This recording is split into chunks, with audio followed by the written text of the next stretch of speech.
Existen 10 clásicos Disney en esta época de renacimiento, y en apariencia todas son perfectas, pero Pocahontas.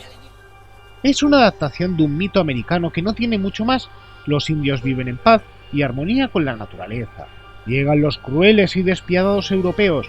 Hay un mensaje ecologista, números musicales de sur comercial, mascotillas vende peluches y mucha magia y color. A mí me aburrió, pero reconozco que está bien trabajada. Admiro el valor que tuvieron al atreverse con diseños más sobrios. Y después de todo, no esperaba mucho de esta película, ¿no? No. Creo que la oveja negra de esta época es Hércules. ¿De verdad te pareció malo? Bueno, es que adoro la mitología clásica.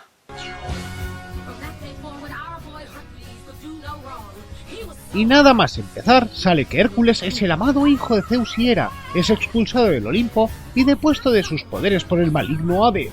Y esto es solo el principio de una larguísima serie de alteraciones absurdas. Me centraré solo en una de las alteraciones. El villano es Hades.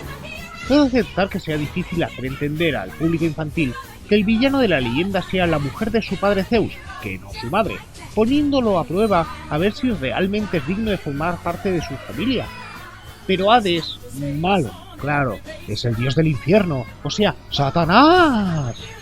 ¡Qué manía con confundir Hades con Satán! Para los griegos el infierno no era un castigo, sino el lugar al que va todo el mundo tras morir. Y Hades es el rey ante el que todos tarde o temprano se arrodillan. Un dios oscuro, misterioso y peligroso, pero no es especialmente malo, o al menos no es peor que los otros dioses. Incluso en Percy Jackson. A pesar de todos los cambios, respetaron bastante la mentalidad de los dioses griegos. Luego tenemos el tema del diseño. ¿El diseño es metal? El diseño es metal, pero es que es una película de Gerald Scarfe. Un animador británico magistral, conocido por la película The Wall de Pink Floyd.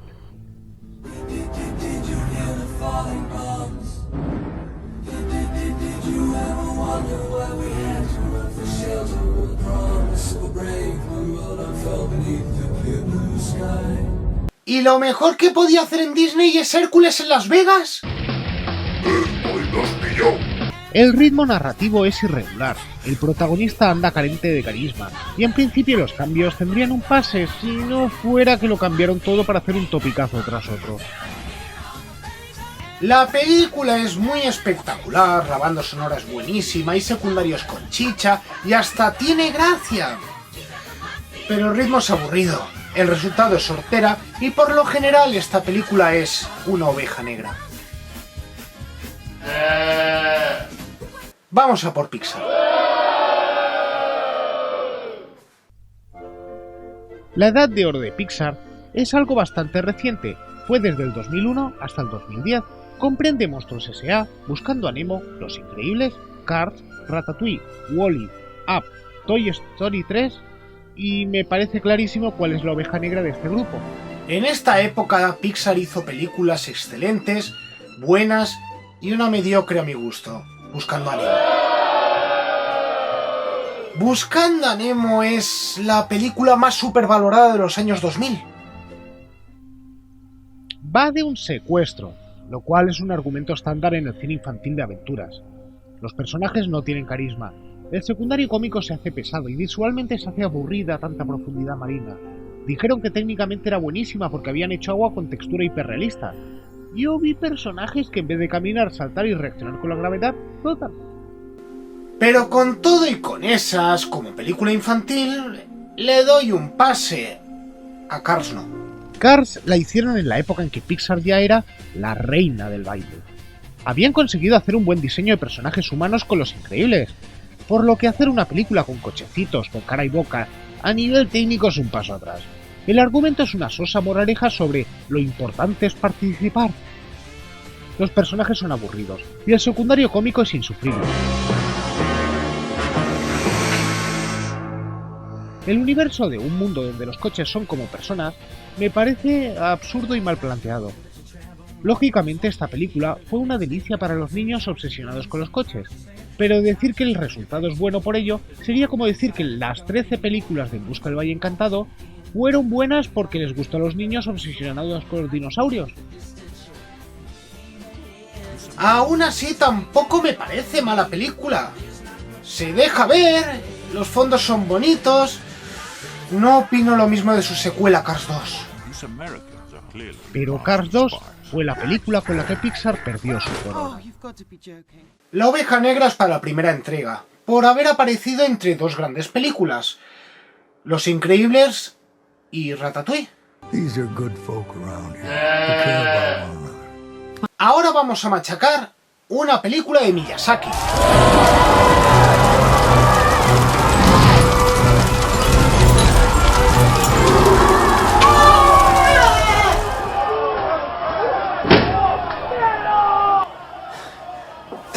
Bien, a lo que iba, Miyazaki.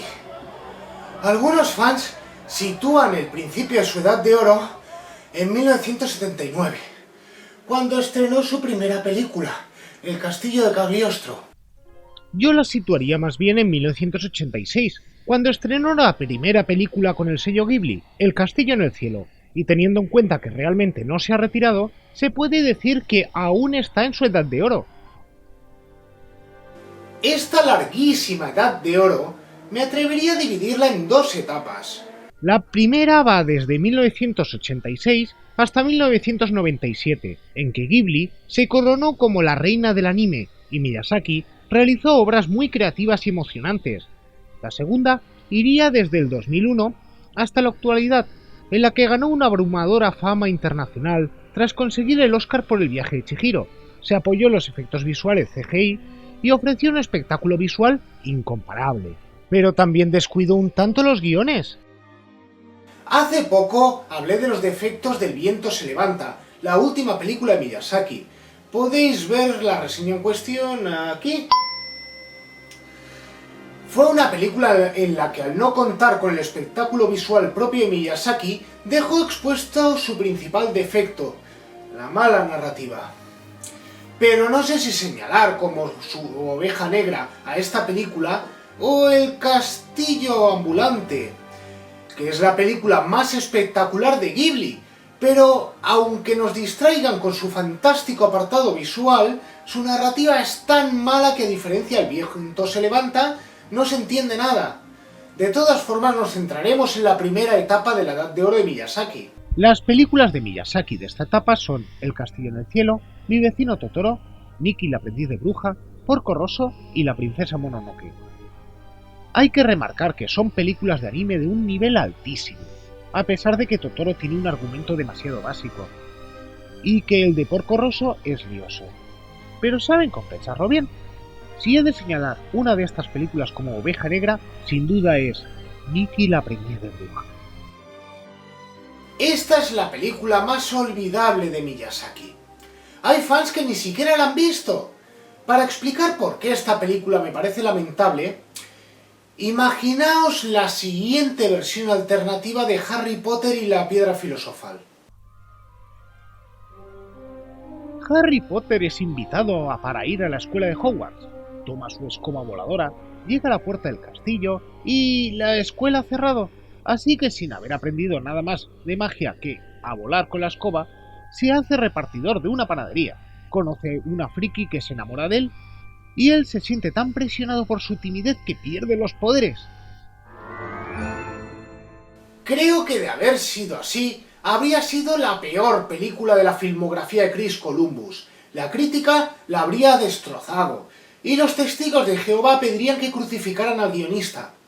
Pero si Miyazaki hace algo así y lo firma como una fábula sobre la juventud, todo el mundo lo disculpa al entenderlo como narrativa japonesa. Y sí, la narrativa es japonesa, lenta e introspectiva, los personajes son apáticos, y a diferencia de lo que ocurre en otras películas de Miyazaki donde no ocurre nada como Totoro o El viaje de Chihiro, aquí no hay espectáculo visual que lo compense. Solo hay que ver el diseño de Nikki. Es Satsuki de Mi vecino Totoro, pero con la túnica morada. Entiendo que Miyazaki quería huir de los diseños kawaii habituales de Magical Girls onanistas. ¿Pero de verdad esto es lo mejor que se le ocurrió? Los fans de Miyazaki señalan a esta película como una obra menor. asumiendo que todas las películas de Miyazaki son entre buenas y magistrales. Pero yo no soy fan de Miyazaki. Es más, soy un kamikaze y lo tengo que decir. Nikki la aprendiz de bruja es aburrida, por debajo de sus posibilidades y argumental y narrativamente mala.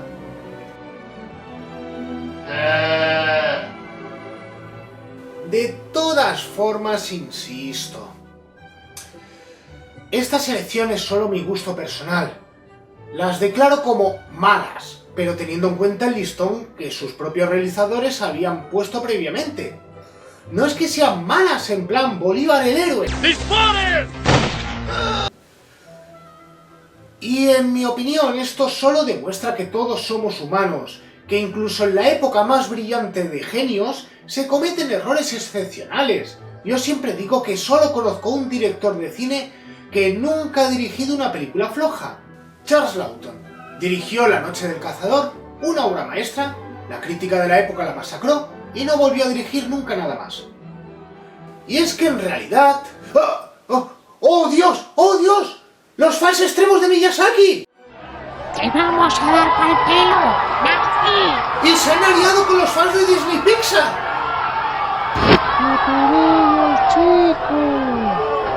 ¡Oh yeah! ¡Y los de Ant-Man! Ni siquiera sabía que existían fans extremos de Ant-Man.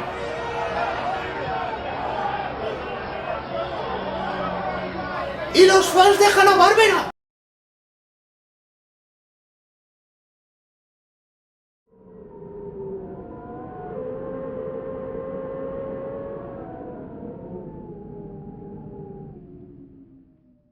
¡No! ¡Dios mío! ¡No! ¡No! ¡No!